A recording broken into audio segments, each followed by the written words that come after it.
Olá a todos, estão bem-vindos a mais uma Osteotalk e desta vez tenho aqui um convidado que não precisa de apresentações, é subejamente conhecido, mas ainda assim vou dizer o nome do senhor Nuno Lemos.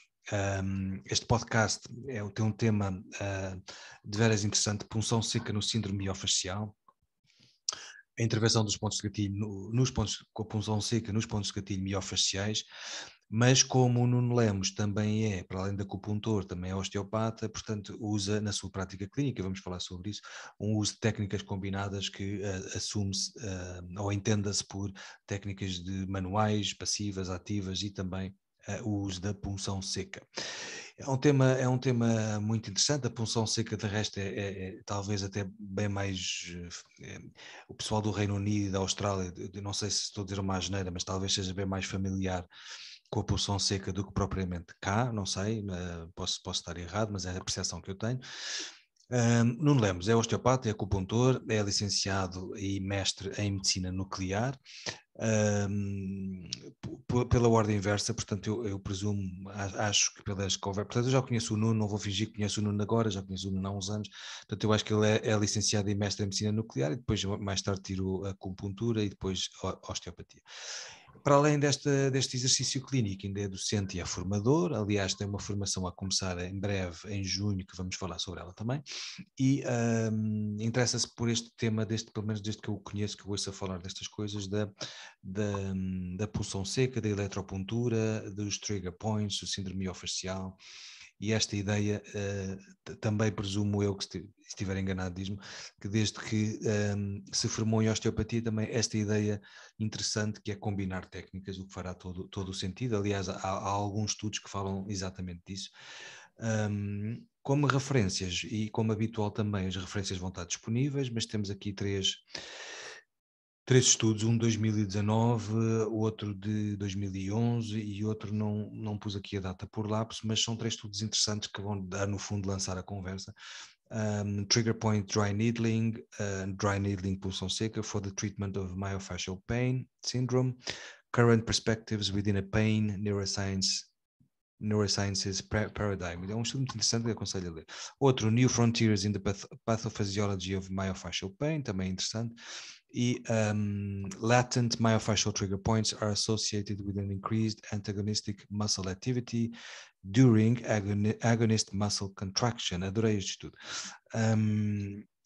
E também vamos falar um bocadinho sobre isto. Então, a primeira questão, e que eu lançava aqui ao Nuno, é uma questão óbvia, que é, para quem não sabe o que é a punção seca, basicamente o que é a punção seca, nós conhecemos, quer dizer, a ideia de punção, e também corrijo-me se eu não estiver a pensar bem, mas a ideia de punção, ou puncionar, a ideia de penetrar com um objeto, com uma agulha, penetrar no corpo, que nós estamos habituados à penetração da agulha, quando a injeção de qualquer coisa dentro do corpo, não é? Dentro do músculo, dentro de uma coisa, que há de ter um nome também, acho que hipodérmico ou uma coisa qualquer, já falha-me a memória, mas esta ideia de que a punção seca, imagino eu, o facto de dizermos que é seca significa que é só a punção, mas não estamos a injetar nada lá para dentro. Agora, o que é a punção seca versus a outro tipo de punção, basicamente, e se puderes falar um bocadinho sobre isso. Então, boa tarde, obrigado pelo convite.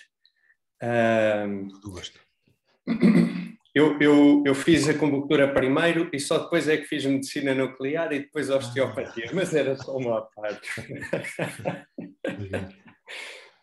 Então, a punção seca, como o nome indica, não é punção molhada, ou seja, qualquer forma de punção em que não seja administrado um medicamento, um líquido, o que quer que seja, é chamada punção seca.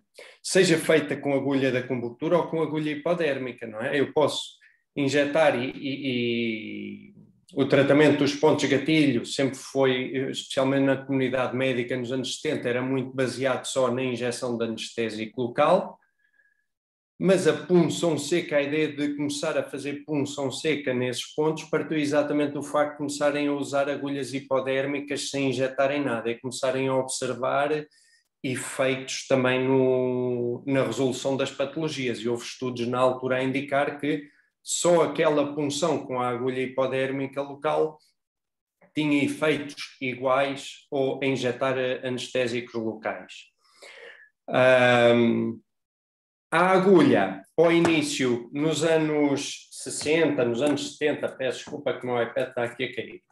Nos anos 60, nos anos 70, a agulha era essencialmente a agulha hipodérmica, com a abertura da China ao mundo e com a visita de Kissinger à China, mas não sei o quê, nos anos 70 há uma explosão de interesse pela acupuntura.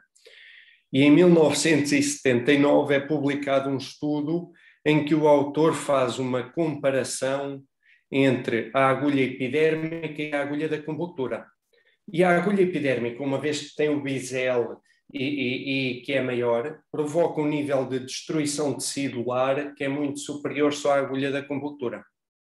Então, o que ele mostrou nesse estudo é que a agulha da acupuntura tinha...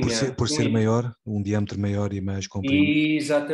Exatamente. A agulha da acupuntura permitia uma manipulação mais vigorosa do ponto gatilho, permitia melhores resultados, menos efeitos secundários, porque se nós pensarmos naquela punção constante com a agulha da acupuntura no músculo, se tu fizeres isso com uma agulha de bisel, o nível de destruição tecidular vai ser muito maior. Então ali nós tínhamos um efeito, ele conseguia ver um efeito muito maior no alívio daquela queixa, menos efeitos secundários. O facto de ser feito com a agulha da acupuntura mais tarde veio a gerar outras dinâmicas sociais, uma vez que a agulha da acupuntura não era um instrumento médico regulamentado. E aí começou a gerar o interesse de uma série de profissões de saúde. Osteopatas, quiropratas, fisioterapeutas, podólogos, etc. Mas basicamente a punção seca consiste na inserção de uma agulha sem administração de líquido. Sem qualquer tipo de administração. Pode ser feita com agulha hipodérmica ou com agulha da acupuntura, sendo a agulha de punção filiforme usada na acupuntura melhor.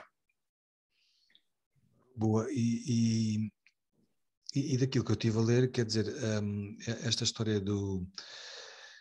Há aí dois pontos que eu acho muito interessantes, que é esta história do síndrome miofascial e o interesse nesta dor miofascial, neste síndrome miofascial, em que continua-se a descobrir, em termos de patofisiologia ou de fisiopatologia, estes mecanismos. Há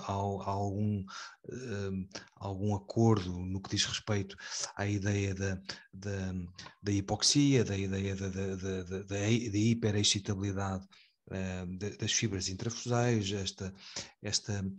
Há uma ideia interessante também neste último estudo que eu falei, a ideia de que a hiperexcitabilidade, ou a excitabilidade excitatória prolongada leva inclusive a uma hiperexcitabilidade dos músculos antagonistas e por isso também à inibição da inibição recíproca, que é uma ideia muito interessante, porque de facto não estamos a falar só de um determinado músculo, mas sim de grupos musculares, inclusive de antagonistas, que ficam de facto com alterações em termos de sua função, e portanto são músculos menos preparados para produzir força e etc, e para produzir alongamento também, e para funcionar como pares funcionais na relação agonista-antagonista. Isto depois claramente tem implicações não só periféricas no músculo, locais, inflamatórias, etc., mas também relacionados com o sistema nervoso central, desde as vias das dor, as vias da modulação da própria receptividade e coordenação motora, etc. A minha pergunta é, porque também não encontrei assim, não encontrei muita coisa, ou seja, talvez também não tenha procurado assim tanto, nem como deve ser, sabe-se hoje, e é uma pergunta, sabe-se hoje exatamente o que é que a punção seca faz? Há duas perguntas que eu queria fazer: se há uma diferença entre punção seca manual com a mão ou a tal eletropuntura, se há alguma diferença, e depois, no fundo, se pensa em eletricidade, em estímulos elétricos, o que é que se sabe então hoje sobre qual é a atuação, ou quais são os mecanismos fisiológicos que se conhece para a punção seca e a eletropuntura funcionar no síndrome miofascial? Inibador, relaxa as fibras mais profundas intrafusais, há estudos que eu li que se de facto o efeito da punção seca pode ser um efeito curto e não a longo prazo, e por isso devia ser incluído com a terapia manual, exercício, etc. Exatamente. E portanto, o que é que sabemos hoje então? Então, isso é uma pergunta muito grande. Isso a resposta a essa pergunta dá assim direito a um livro. Eu vou tentar, eu queria ver se escrevia aqui que era para não me perder. Eu vou tentar focar um bocadinho aqui, está bem? Vamos só pegar para já no ponto gatilho. Nós temos de ver uma coisa. Há várias abordagens naquilo que se chama a acupuntura contemporânea ou técnicas invasivas contemporâneas. Uma abordagem foca-se, por exemplo, na sensibilidade espinhal segmentar. Outra abordagem é uma abordagem em radiculopatia. E há muita gente que defende essa abordagem da radiculopatia no tratamento de ponto gatilho. E depois há outra abordagem que é muito focada no ponto gatilho em si. É nisso que nós vamos falar, na ação da agulha no músculo. Todas estas abordagens são válidas e integrando-se umas nas outras é melhor do que estar a usá-las em separado, mas todas elas até certo ponto exploram, há mecanismos neurofisiológicos que são gerais e acontecem independentemente de onde ponhas a agulha, no nervo, no músculo, o que quer que seja, mas depois há outros que já são muito específicos do tecido que vão funcionar. Ora, no ponto gatilho tu chamaste a atenção aí para alguns pormenores. Um desses pormenores é a banda tensa, a tensão constante muscular que está presente nesse ponto gatilho. Outro pormenor é a hipóxia, que advém da vasoconstrição local. E o que acontece é que estes fenómenos, todos juntos, acabam por criar loops positivos que mantêm o sintoma e aquelas queixas sempre ativas.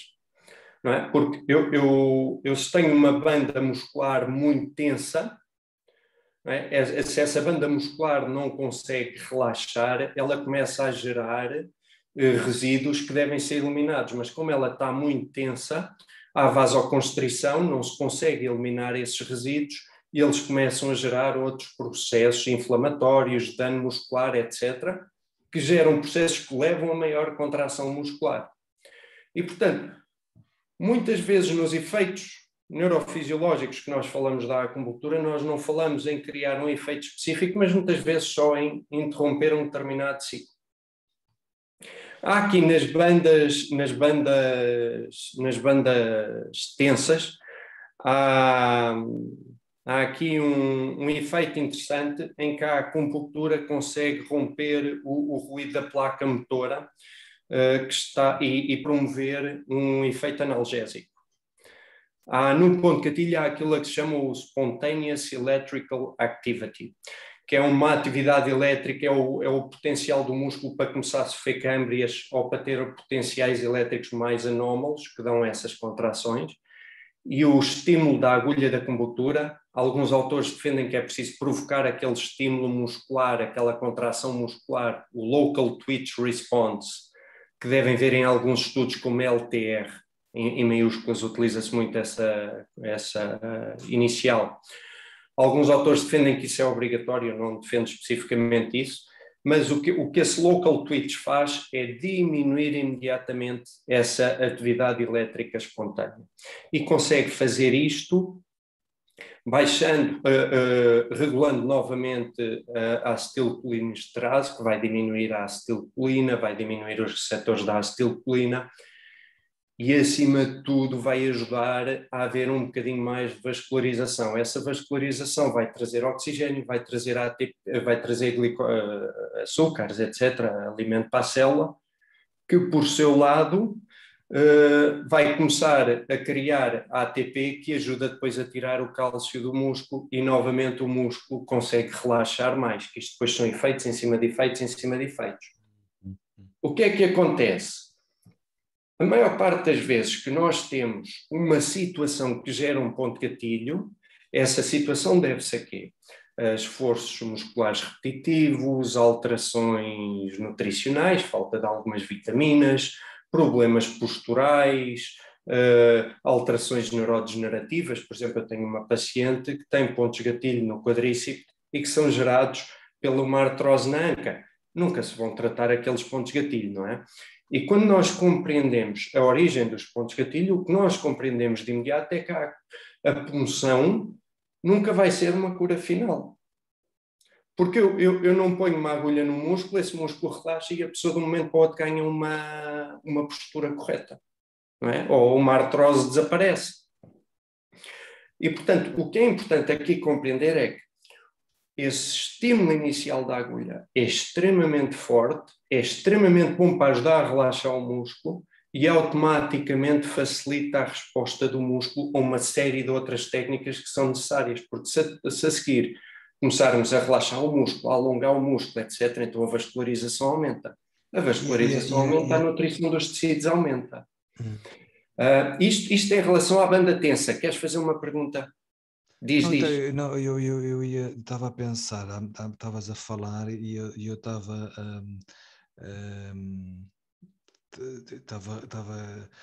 estava-me a vir esta ideia à cabeça recorrentemente, que era a ideia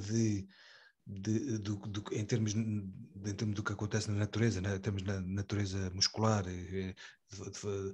fisiológica e normal, na fisiologia normal, que é o relaxamento, ou o maior relaxamento após aquilo que é uma contração tetânica. A contração tetânica, o máximo de contração, o limiar da excitabilidade muito baixo e o máximo de contração, e que depois obrigatoriamente vem, depois da tempestade, vem a bonança, vem um maior relaxamento. Isto em termos de condições normais, não estou a falar de patologias que levam a contrações tetânicas, etc. Mas fazia-me quase lembrar um bocadinho o mecanismo o mecanismo teórico das técnicas musculoenergéticas, que é um bocadinho faz lembrar um bocadinho o relaxamento pós-isométrico, os dois mecanismos e a inibição recíproca, pede-se para contrair, e depois há a ideia antagónica de inibição recíproca. Eu faço punção seca constantemente alternada com musculoenergéticas. Eu, por exemplo, em muitos casos de epicondilites em que o braquiorradial está muito tenso, eu procuro os principais pontos gatilho, ou as principais zonas de tensão no músculo, começo a colocar agulha e faço musculoenergéticas com a agulha no músculo, por exemplo. Não só musculoenergética, o excêntrico, alongamentos, em alguns músculos harmónicas numa fase inicial para relaxar, mas essa combinação é muito importante. Tanto que é tal coisa, o músculo mal começa a responder à punção, o que tu queres na realidade depois é pôr o músculo a trabalhar normalmente. E tu já não vais pôr o músculo a trabalhar normalmente com a acupuntura, tu pões com técnicas semiativas, como sejam as musculoenergéticas, o treino excêntrico controlado, e depois com técnicas ativas de alongamento, exercício, enfim. Mas sem dúvida, e os estudos que se focam no uso do dry needling, a maioria deles chama todos a atenção para isso, que é técnicas a seguir, alguns falam só genericamente em alongamentos, não desenvolvem muito, mas técnicas manuais que comecem a aumentar a amplitude do músculo. Há aqui outros mecanismos que eu também gostaria de falar. Sim. Em relação à isquemia local. A acupuntura, e agora isto é interessante, porque a acupuntura não tem necessariamente um efeito vasodilatador ou vasoconstritor. Há muitos estudos, e há estudos muito interessantes com a acupuntura elétrica em pessoas saudáveis e em pacientes com dor, e o que mostra é que os efeitos da acupuntura ou da punção daquela agulha naqueles tipos de doentes diferentes vão promover efeitos diferentes. Há um efeito modulador e não necessariamente só vasodilatador ou vasoconstritor. E isto não só em termos de vasodilatação, mas de temperatura também. E isto tem sido feito, por exemplo, tem sido estudado no tratamento da dor inflamatória, da dor muscular, etc. Utilizando, por exemplo, os termógrafos. em que tu consegues ver que zonas inflamadas e quentes, tu pões as agulhas a nível do músculo ou daquela articulação e passado 15, 20 minutos a temperatura começa a normalizar. Se as temperaturas estiverem frias e houver vasoconstrição, isso tudo, tu colocas as agulhas e as temperaturas e a circulação começa a normalizar. Ou seja, o que nós começamos ali a ver é a libertação de efeitos de mediadores vasoativos e que, consoante a situação, podem promover maior vasodilatação ou maior vasoconstrição. E isso é não só para a vascularização local, como também para a temperatura local. Depois há outro efeito interessante que tem a ver com os efeitos anti-inflamatórios. Nós sabemos, por exemplo, é um estudo muito interessante nos pontos gatilho. Os pontos gatilho sempre foram entidades clínicas que geraram uma grande celeuma, porque são difíceis de diagnosticar. Se tu meteres 2 ou 3 especialistas a fazer diagnósticos, vai haver discrepâncias.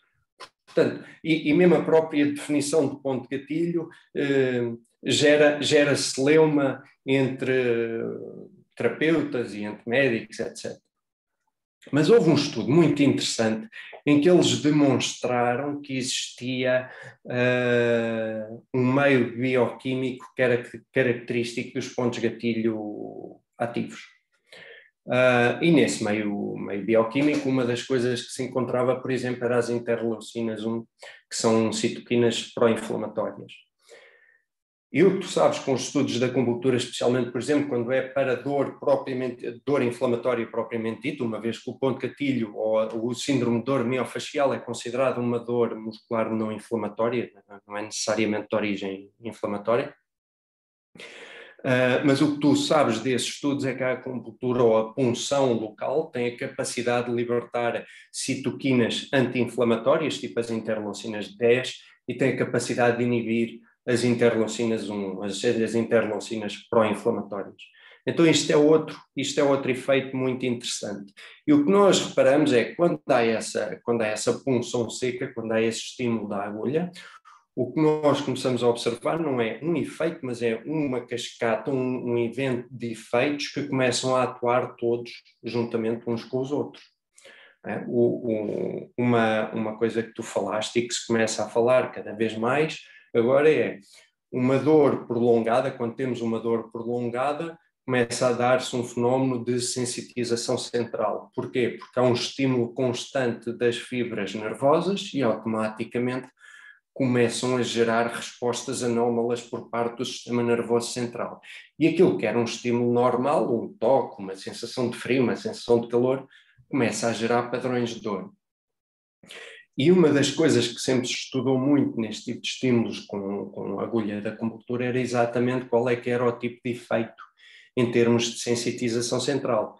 E nós temos não só estes efeitos que para o ponto gatilho são específicos, são locais, para a banda tensa, etc., mas depois temos também efeitos de antissensitização central e que se podem observar tanto no ponto gatilho como na dor neuropática, a dor inflamatória, etc. E isso tem a ver com alguns efeitos que possam ser específicos e não específicos. Não é? Nós sabemos que, por exemplo, um efeito não específico, independentemente de onde ponhas a agulha, é que os interneurónios vão libertar péptidos opioides que vão ajudar a inibir a transmissão de dor para os centros supraespinhais, de percepção de dor. Mas depois tem estudos também muito interessantes a mostrarem que o efeito analgésico da acupuntura não é só geral, não está só dependente de um efeito desse tipo, mas é muito específico. Por exemplo, um inibidor de opioides, que é muito utilizado para estudos da acupuntura, para inibir os efeitos da acupuntura, é a naloxona. Porque se reparou inicialmente que se nós injetássemos naloxona, os efeitos analgésicos da acupuntura baixavam muito. E o que se conseguiu demonstrar hoje é que se for uma administração local de naloxona, tem mais efeito, na zona onde se faz a acupuntura, ou onde se põe a agulha, tem mais efeito a inibir esse efeito da agulha do que especificamente se for uma administração sistémica. O que significa que aquela punção naquela zona específica promove um estímulo a nível do sistema nervoso central que depois vai direcionar a resposta para esse local. Há outros mecanismos, mas pronto, não sei se... Não, eu estava aqui a pensar também no fundo, é evidente que isto carecia de maior estudo da minha parte, mas aquilo que me faz logo, e daquilo que eu estive a ler, aliás, eu estudo sempre para os podcasts, mas uma coisa é estudar 3 anos ou 5, outra coisa é estudar uma semana. Mas ainda assim, quando eu penso em punção seca, e estou-me a lembrar de um estudo, agora não me tenho presente qual é, acho que é o primeiro que eu falei.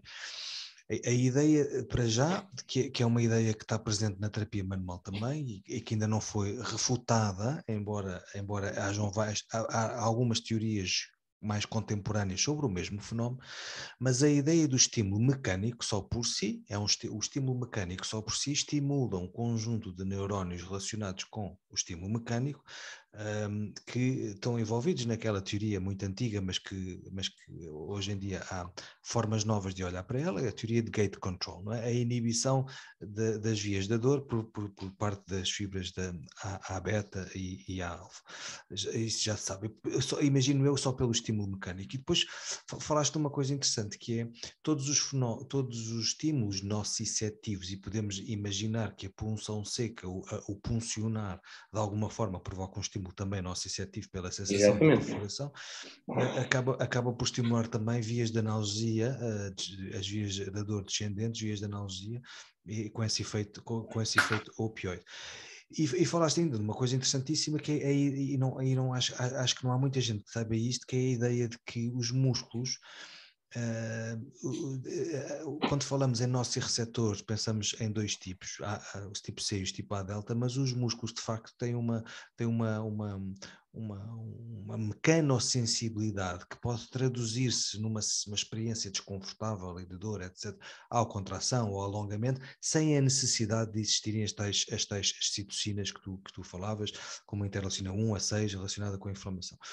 Pela mecanosensibilidade, porque esta ideia de que os músculos, os nociceptores, as vias da dor rápida e dor lenta, como vão fazer muitas sinapses nas lâminas, na substância cinzenta, umas estão mais relacionadas com a dor aguda, inflamatória e rápida, outras mais com a mecanosensibilidade, e depois há ali um conjunto de neurónios, interneurónios que estavas a falar, como os Wide Dynamic Range e outro tipo de neurónios que cria, relacionados com a sensitivização central, um conjunto de sintomas de dor referida e etc. que eu acho que é muito por aí que a terapia manual funciona, e provavelmente também a punção seca tem muito a ver com isto. De alguma forma, o estímulo mecânico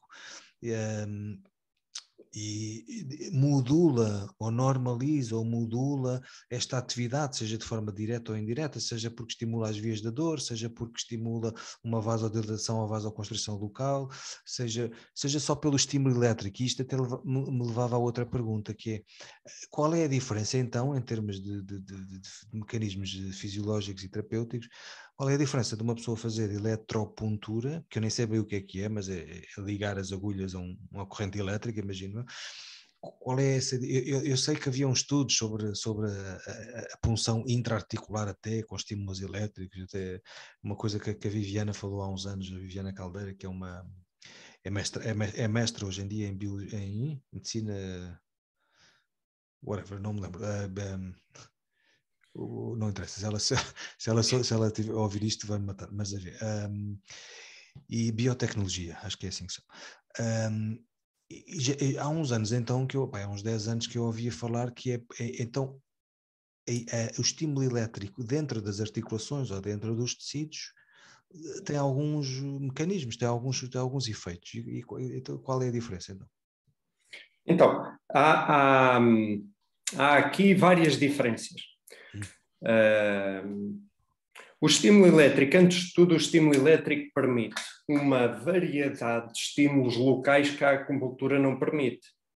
Por exemplo, a acupuntura manual eu consigo pôr a agulha. Eu não posso estar sempre a estimular aquela agulha durante 20 minutos, coitado do paciente, não é? Se que processava-me por tortura ou qualquer coisa do género. mas eu posso garantir que há um estímulo constante elétrico durante 20 minutos ali, mantendo o paciente confortável. E eu com o estímulo elétrico, eu consigo garantir que o tecido consegue contrair muito rápido, o tecido consegue estar sempre em tensão, o tecido consegue contrair muito devagar, eu consigo variar o tipo de ondas, etc. O que é que isso significa? Isso significa que eu com o estímulo elétrico tenho uma capacidade de potencializar efeitos neurofisiológicos próprios da acupuntura que só com a acupuntura manual não consigo. Eu dou um exemplo. Nós sabemos desde o início que a acupuntura tem a capacidade de libertar opioides endógenos. Pronto, já temos comprovado que a acupuntura consegue fazer isso. Mas nós sabemos que a capacidade de libertar um determinado conjunto de opioides é muito mais forte com estímulos elétricos numa determinada frequência. Estímulos a 100 Hz vão ter mais capacidade de libertar de endorfinas, estímulos a 2 Hz vão ter mais capacidade de libertar endorfinas, etc.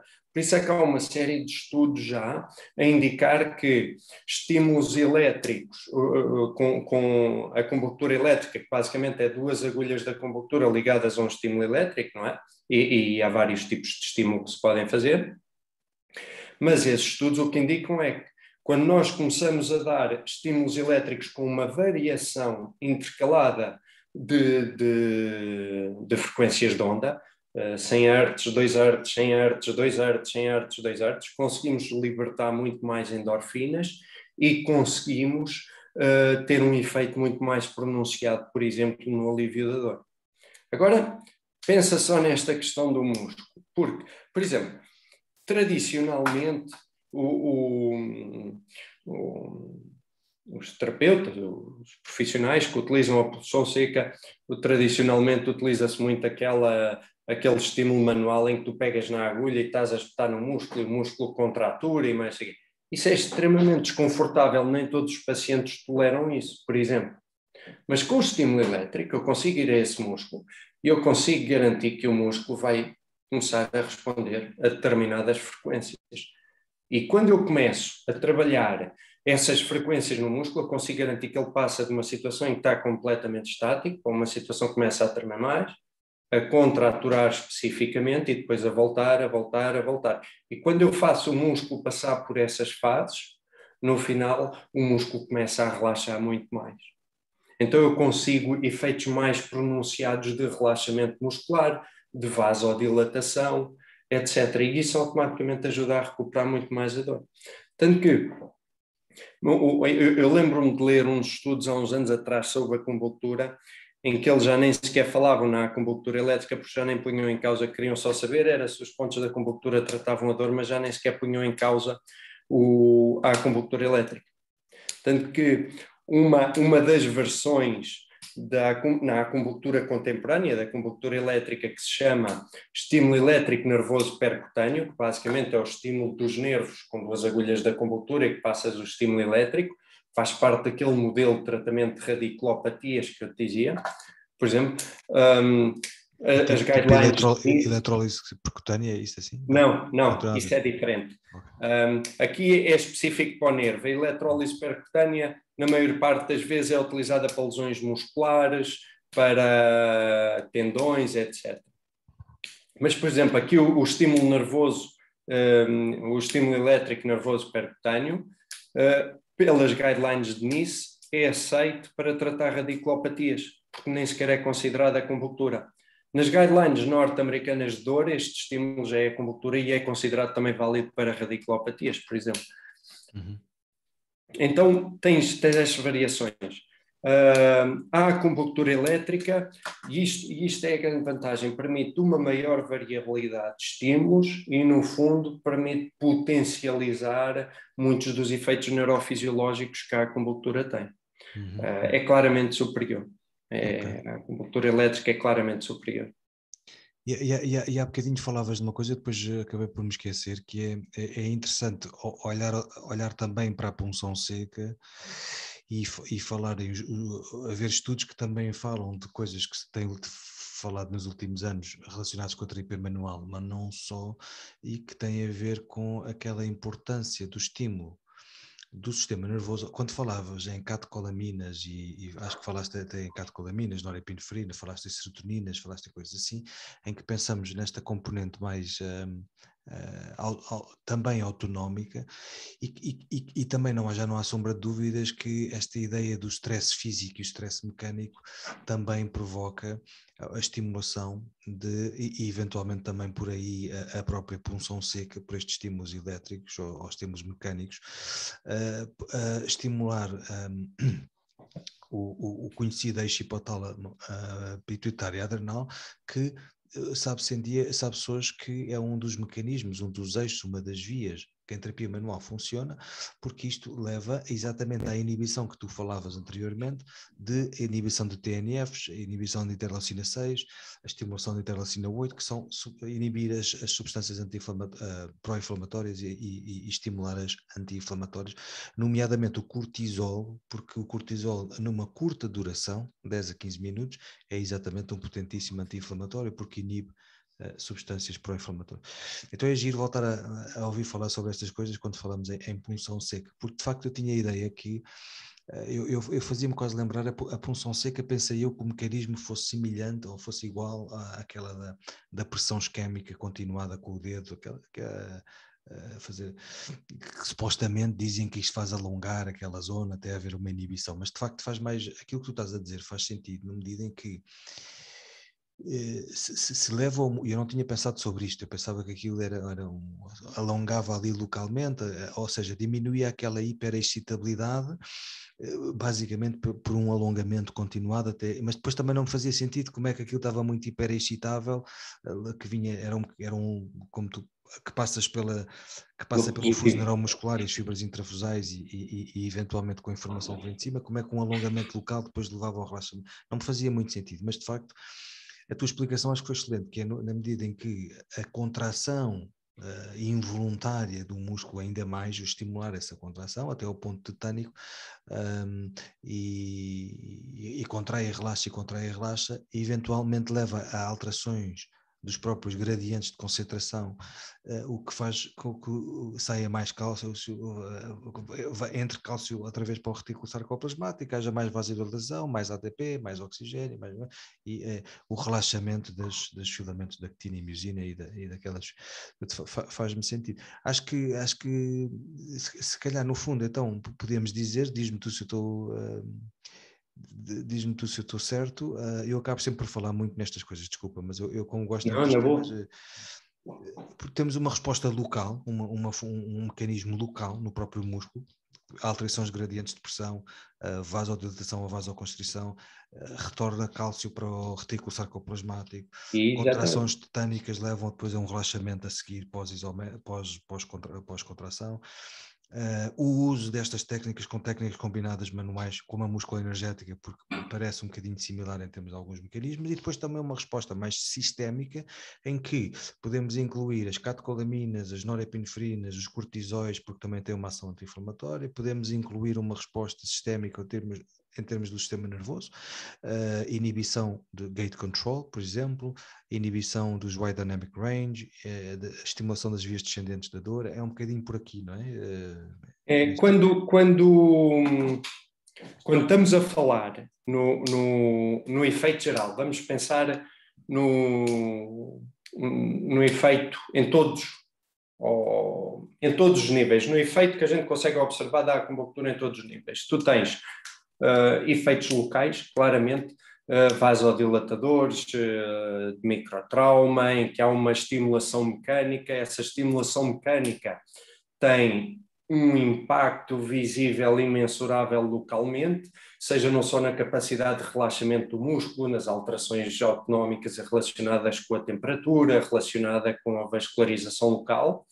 Tu tens um efeito gate control em inibição segmentar, em que tu utilizas estímulos menos dolorosos ou não dolorosos no mesmo segmento para competir com os estímulos dolorosos, mas depois tu também tens as vias ascendentes de dor ou o estímulo das vias ascendentes de dor para locais supraespinhosos para a matriz da dor, que agora já não lhe chamam bem matriz da dor, não é? E que são importantes para ativar as vias descendentes, que é a via serotoninérgica, que tem sido bastante estudada, ou que tem sido levantada como hipótese, tanto a serotoninérgica como a noradrenérgica, para explicar o efeito da acupuntura. Tens a libertação de opioides endógenos e depois tens também o CPM, que era o antigo a dor controlador, não é? O controle difuso nóxio, agora não me está a lembrar o nome. Mas basicamente é um mecanismo que está associado ao efeito da dor controla a dor. Mas pronto, mas tu tens mecanismos locais, tens mecanismos segmentares, seja o gate control, seja depois os wide neurons e a ativação das vias ascendentes, e tens os efeitos supraespinhais centrais, que depois se repercutem a nível das vias descendentes. E se tu reparares, é esse o principal mecanismo da sensitização central, não é? Em que há um estímulo constante, nunca há uma interrupção do estímulo de dor do local de trauma para a medula, e daí há uma estimulação constante supraespinhal, o que acaba por provocar uma inibição das vias descendentes. E então tu tens menos de um lado e cada vez mais do outro, e isso repercute-se em termos de dor. Em termos da acupuntura, é isso que se utiliza muito também, é isso que há muito. Tu consegues manipular a capacidade do corpo de gerar, de libertar determinado tipo de endorfinas, e tu na clínica, por exemplo, isto observa-se muito. Eu vendo a resposta e o que os pacientes me dizem sobre determinado tipo de estímulos, eu já sei qual é que é a endorfina que realmente lhes vai fazer a diferença naquele padrão de dor. Por exemplo, eu costumo utilizar um programa no aparelho de eletroestimulação, que é o programa 1, que tem grandes variações entre 2 Hz e 100 Hz. E vai variando 20 Hz, 70 Hz, 1 Hz, enfim. E depois vai metendo diferentes tipos de onda, que depois há diferentes tipos de onda também envolvidos, enfim. E tu volta e meia, tu tens o paciente que diz assim, isto agora está-me a doer bastante, e tu tens de baixar o estímulo, mas depois tens outro, aparece um estímulo qualquer e ele diz assim, este estímulo sabe-me tão bem. E os pacientes dizem-te mesmo isto, e tu sabes imediatamente o que é que tu tens de fazer, o que é que tu tens de continuar ali a fazer para conseguir resolver aquilo. Achas que, só para terminar, que eu não te queria roubar muito mais tempo, já estamos diz. Achas que... se é que tens uma resposta assim taxativa, mas achas que a punção seca funcionará melhor nos fenómenos de analgesia, na inibição da dor, na experiência de dor, que é vastíssima e tem muitas respostas, ou atuará mais localmente nos tecidos, na matriz extracelular, nos próprios tecidos em si, no tecido muscular? Achas que é 50-50? Achas que é mais... Eu acho que é 50-50. Eu acho a resposta, a questão aqui é, a resposta local é mensurável e é imediata, é aquela coisa que as pessoas podem responder de imediato. A resposta supraespinhal, muitas vezes é mais difícil distinguir, por exemplo, do placebo, porque o efeito placebo também utiliza, há um overlap, não é? Oi, peço desculpa, aqui o Chewbacca estava-me a dar aqui indicações de uma mensagem, peço desculpa. O Chewbacca? O Chewbacca é o meu telemóvel que tem o som do Chewbacca. Não percebi que é do Chewbacca. E pronto, olha. Star Wars fan.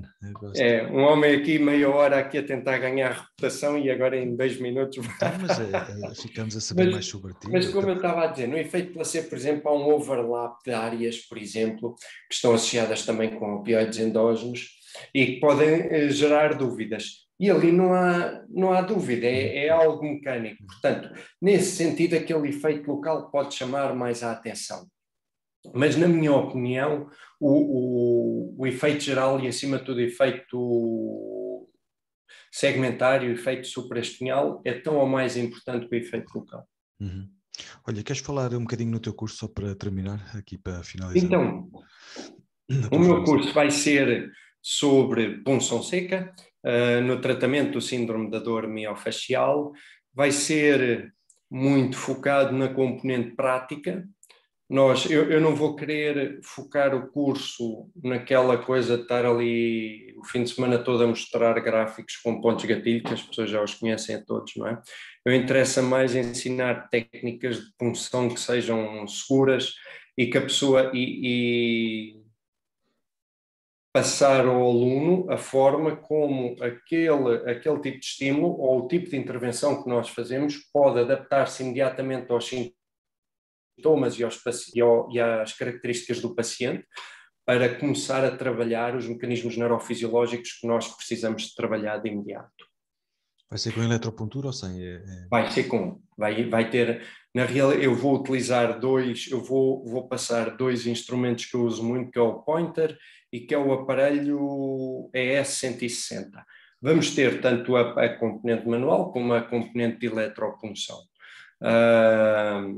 Mas vai ter as duas, até porque trabalhar pontos de gatilho sem a acupuntura elétrica não é tão eficaz. Agora, é tal coisa, eu ao início disse que há aqui várias versões. Nós temos uma abordagem em radiculopatia, nós temos uma abordagem em sensibilidade espinhal segmentar e nós temos outra abordagem em pontos de gatilho, aquilo que se chama pontos de gatilho. Eu vou focar nesta terceira abordagem.